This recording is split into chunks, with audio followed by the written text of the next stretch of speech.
अर्थी को कंधा देने वाले के साथ क्या होता है? भक्तों, अक्सर आपने देखा होगा कि जब किसी आदमी की मौत होती है तो उसके घर वाले, रिश्तेदार, मोहल्ले वाले सब लोग मिलकर उसकी अर्थी को 4 कंधों पर उठाते हैं।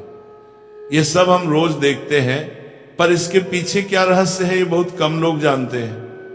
लोग समझते हैं कि बस रस्म है, परंपरा है, लेकिन असलियत इससे कहीं ज्यादा गहरी और चौंकाने वाली है। आज जो बात आप पढ़ने जा रहे हैं वो शायद आपने पहले कभी नहीं सुनी होगी। ये बात सुनकर आपके रोंगटे खड़े हो जाएंगे और आप सोचने पर मजबूर हो जाओगे कि क्या सच में ऐसा भी होता है। द्वारका नगरी की रात बिल्कुल शांत थी। समुद्र की लहरें धीरे धीरे किनारे से टकरा रही थी। ऊपर चांद की सफेद रोशनी पानी पर ऐसे चमक रही थी जैसे हजारों चांदी के दीपक एक साथ तैर रहे हो।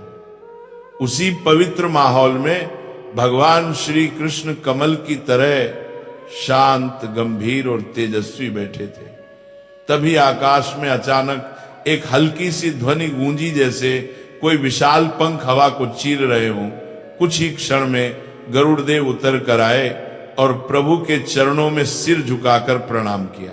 कुछ देर तक दोनों के बीच अद्भुत मौन छाया रहा। फिर गरुड़ धीरे धीरे बोले, प्रभु, मेरे मन में एक सवाल कई समय से घूम रहा है। यह सवाल मृत्यु, आत्मा और अंतिम यात्रा से जुड़ा हुआ है। आज कृपा करके इस रहस्य को खोल दीजिए। भगवान श्री कृष्ण के चेहरे पर मुस्कान उभर आई।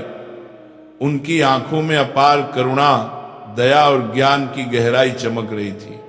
वे बोले, गरुड़, तुम्हारे सवाल हमेशा संसार के कल्याण के लिए होते हैं। पूछो, क्या जानना चाहते हो?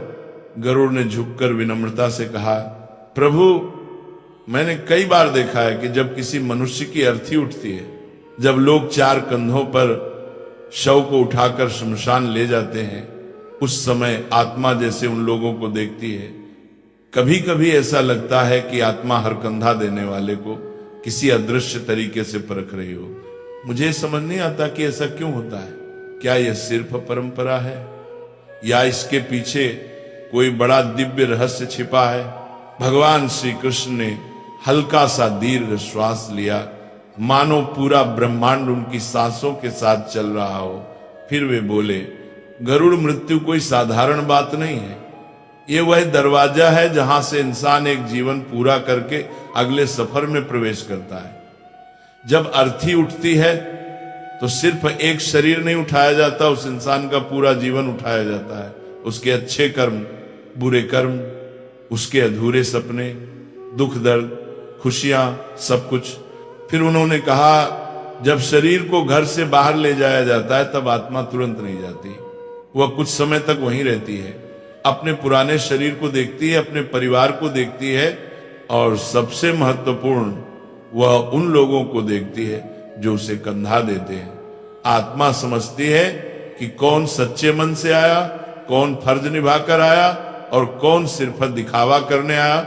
इसलिए आत्मा कंधा देने वालों को देखती भी है और परखती भी है। गरुड़ थोड़े आश्चर्य में बोले, तो क्या प्रभु, अर्थी को कंधा देना सिर्फ एक रस्म नहीं है? भगवान कृष्ण हल्के से मुस्कुराए और आगे बोलने ही वाले थे। भगवान श्री कृष्ण धीरे धीरे मुस्कुराए, फिर गरिमा भरी आवाज में बोले, नहीं गरुड़, कंधा देना सिर्फ लकड़ी और शरीर का बोझ उठाना नहीं है। ये एक तरह का ऊर्जा का आदान प्रदान है। ये एक अदृश्य रिश्ता है, मृत आत्मा और जीवित मनुष्यों के बीच, जो शब्दों से नहीं बल्कि भावनाओं से जुड़ता है। कृष्ण आगे बोले, जब कोई मनुष्य सच्चे दिल से, पवित्र मन से किसी की अर्थी को कंधा देता है, तब वो अपने मन का प्रकाश, अपनी करुणा, अपना सम्मान, अपनी श्रद्धा सीधे आत्मा तक पहुंचाता है। ये प्रकाश ही आगे उस आत्मा के लिए रास्ता बन जाता है।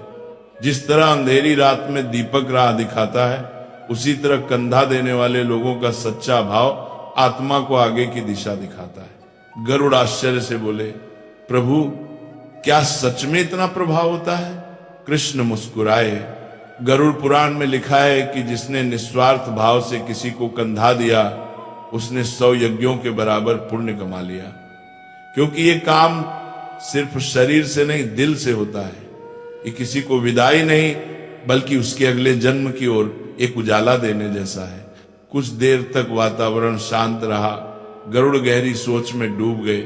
फिर उन्होंने धीरे से पूछा, प्रभु आपने कहा कि आत्मा कंधा देने वालों को देखती है, पर आत्मा वहीं क्यों रहती है? शरीर छूटने के बाद वह तुरंत आगे क्यों नहीं जाती? कृष्ण की आंखें करुणा से भर उठी। वे बोले, गरुड़, आत्मा अचानक हुए परिवर्तन को तुरंत नहीं समझ पाती। पूरा जीवन जिस शरीर में बिताया उसे छोड़ते ही वो भ्रम में चली जाती है। उसे समझ नहीं आता कि वो मृत्यु के द्वार पार कर चुकी है। उसे राह चाहिए, दिशा चाहिए, और वही दिशा अर्थी देती है। इसलिए 4 कंधे केवल शरीर नहीं उठाते, आत्मा के लिए 4 दीपक जलाते हैं। गरुड़ की आंखें फैल गई। उन्हें दिव्य ज्ञान चमत्कार जैसा लगा। वे बोले, प्रभु यदि किसी मृतक को 4 कंधे ही ना मिले तो फिर क्या होता है? इस बार श्री कृष्ण के चेहरे पर गंभीरता उतर आई। उन्होंने धीमी भारी आवाज में कहा, गरुड़, यह प्रश्न सरल है पर इसका उत्तर बहुत गहरा और दुखद है। सुनो, मैं तुम्हें एक ऐसी कथा सुनाता हूं जो केवल कहानी नहीं बल्कि सच्चाई है। यह घटना पृथ्वी के एक युग में सचमुच घटी थी।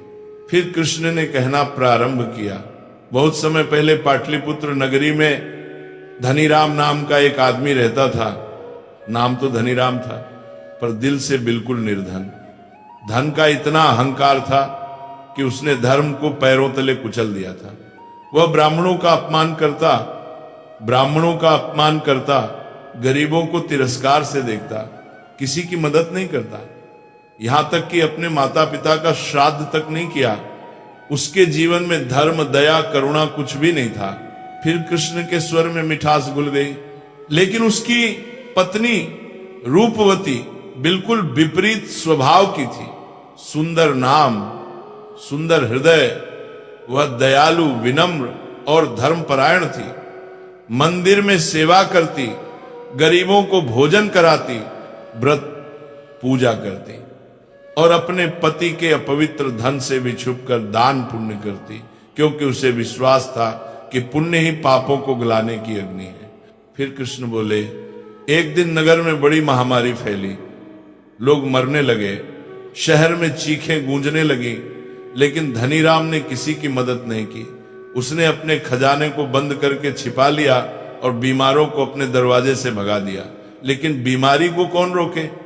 अंत में वही बीमारी उस पर टूट पड़ी। धनीराम मृत्यु के समय डर और अंधेरे में डूबा हुआ था। उसने चारों ओर छाया देखी पर सहायता को कोई ना आया, क्योंकि मृत्यु के क्षण में मनुष्य के साथ सिर्फ उसके कर्म जाते हैं। गरुड़ ने गहरी सांस ली। प्रभु, उसके मरने पर क्या हुआ? कृष्ण ने उत्तर दिया। तभी असली रहस्य शुरू हुआ। जब धनीराम मरा तो नगर के लोगों ने उसकी अर्थी को कंधा देने से मना कर दिया। लोगों ने कहा, यह वही आदमी है जिसने कभी किसी का अंतिम संस्कार नहीं कराया, कभी किसी को सम्मान नहीं दिया, कभी किसी भूखे की मदद नहीं की। आज इसकी आत्मा को कौन मार्ग देगा? रूपवती रोई, विनती की, हाथ जोड़े, पर शहर वालों का दिल नहीं पिघला। अंत में बहुत कोशिशों के बाद सिर्फ 3 कंधे मिले और यहीं से वह भयावह घटना शुरू हुई जो किसी ने पहले कभी नहीं देखी थी। चौथा कंधा देने वाला कोई नहीं मिला। अर्थी बीच रास्ते अटक गई। हवा जैसे अचानक भारी हो गई, पेड़ कांपने लगे और वातावरण में एक अजीब सी घुटन फैल गई। रूपवती हताश होकर खड़ी थी, उसकी आंखों से आंसू बह रहे थे और तभी उसने देखा उसके पति धनीराम की आत्मा अर्थी के पास ही बुरी तरह व्याकुल होकर चक्कर काट रही थी। आत्मा काले धुएं से घिरी थी, जैसे किसी अदृश्य बेड़ियों में जकड़ी हो। रूपवती का दिल दहल गया। उसे लगा जैसे आत्मा कुछ कह रही हो, जैसे वो मदद की पुकार लगा रही हो, लेकिन आवाज सिर्फ हवा में कंपन बनकर गुम हो रही थी। गरुड़ घबरा गए और बोले, प्रभु, क्या ऐसा सच में होता है? क्या आत्मा शरीर छोड़ने के बाद भी अर्थी के पास रहती है? कृष्ण ने शांत स्वर में कहा, हाँ गरुड़, जब तक अर्थी पूरी विधि से आगे नहीं बढ़ती, आत्मा भी आगे नहीं बढ़ती। आत्मा भ्रम होती है, उसे समझ ही नहीं आता कि वह देह से मुक्त हो चुकी है। वह दिशा का इंतजार करती है, जैसे बच्चा अंधेरे में किसी का हाथ ढूंढता है। फिर कृष्ण ने गंभीर स्वर में कहा, गरुड़ पुराण में स्पष्ट लिखा है, यदि मृतक को चौथा कंधा न मिले